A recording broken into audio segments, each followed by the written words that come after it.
podcast is back, you might say, by popular demand. When Lloyd Pye was here a few months ago, I never anticipated his very controversial views about the evolution of man was going to generate such a response. Well, he's back again to talk about that, and welcome back. Well, it's good to see you again. To be back. It's very exciting to be here. You know, who would have thought that talking about the evolution of man and creationism and Darwinism, I mean, I got calls for days after you were here. This really piques people's interest. Well, let's start with that, because most people either fall into the category of thinking that, creationism, God created the earth and man, or Darwinism, we all sort of evolved from lower life forms. And your research shows, in your opinion, that neither one of those are true. Right. I've done some extensive research. Well, the book is divided into 4 parts, as we talked about last time. In part 1, I go over Darwinism mostly, not so much creationism. If you believe, you believe. You're not subject to argument very much if you're a creationist.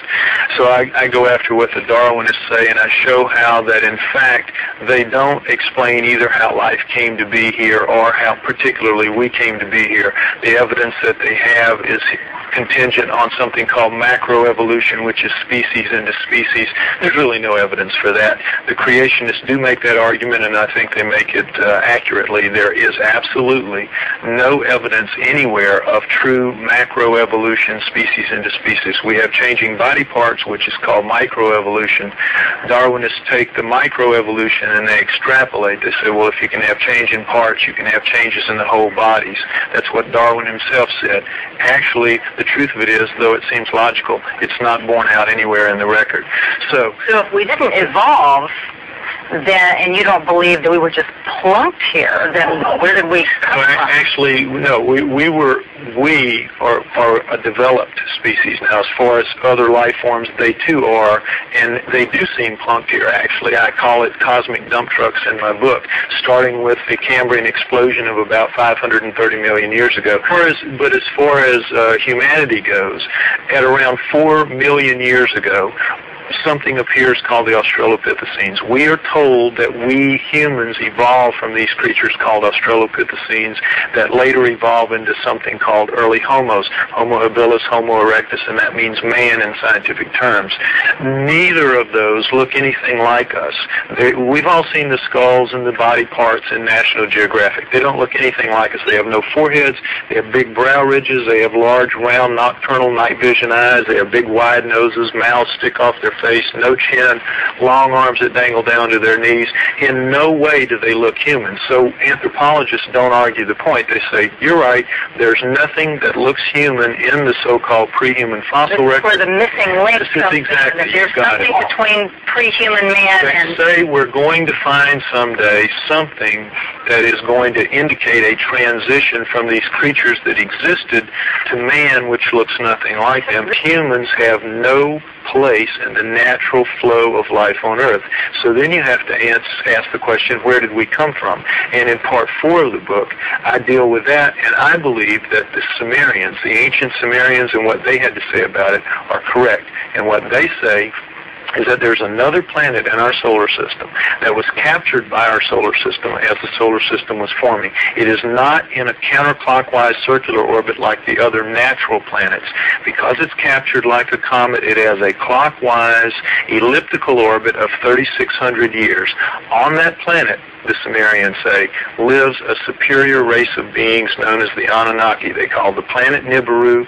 They call the people the Anunnaki. They're called the Anunnaki. The Sumerians, the first great culture that we have on the Earth 6,000 years ago, right out of the Stone Age, possessing over 100 of the first that we attribute to a high society. They're the very best of the ancient cultures, preceding and better than the Egyptian, Greeks, and the Romans. In their writing, the first writing, of course, they said that there's another planet in the solar system that they called Nibiru that was captured and moves like a comet in a 3,600-year orbit. Our own astronomers know it's out there. They call it Planet X. It has gravitational effects on the outer planets planets. They can't find it because it's so far out. Exactly what the Sumerians say. The superhuman race lives? They say that on that planet the Sumerians do live another culture called the Anunnaki, and that in our past, in the past of Earth, at around 400,000 years ago, they came here to work, to do a job, which I go over in the book, and while here they decided to create a slave, to genetically engineer a slave, using the creature of Earth as a genetic base to make the new slave and servant better adapted to the planet than they were. That's us? That's us. Basically, the Anunnaki said in their writings that the Sumerians left behind, we shall make the Adamu. They called their slave servant Adamu plural, which comes down to us in the Bible as the Adam. We shall make the Adamu in our own image, after our own likeness, word for word in the Bible, and they did that. So no, wait a minute. You're look saying like that we, the modern race of people, were genetically engineered by this superhuman race of aliens that came from other planets. And that we look like them. In the cylinder seals that we have, the 5,000 or so cylinder seals that we have out of the Sumerian culture, depicting gods and humans on the same cylinder seal at the same time, they always look the same. And this is why we only use 10% of our brains. They genetically engineered our brains. They gave us their bodies. We have, you will notice, we have tremendously reduced strength from primates. If we descended from primates, where did our strength go? Every primate is 5 to 10 times stronger than we are pound for pound. How did we lose 2 chromosomes? All primates have 48 chromosomes. We have 46. That is an awful lot of DNA. Where did it? If you read the Sumerian texts, the Anunnaki flourished from around 400,000 years ago. And by the way, they called where they lived in the Tigris-Euphrates Valley, the Eden. That was their word for where they lived. We've heard Adam, and we've heard Eden. Well, it turns out that a lot of the Old Testament is an attempt to rewrite the Sumerian epics of creation because they were considered to be the guys with the word. I have to break here.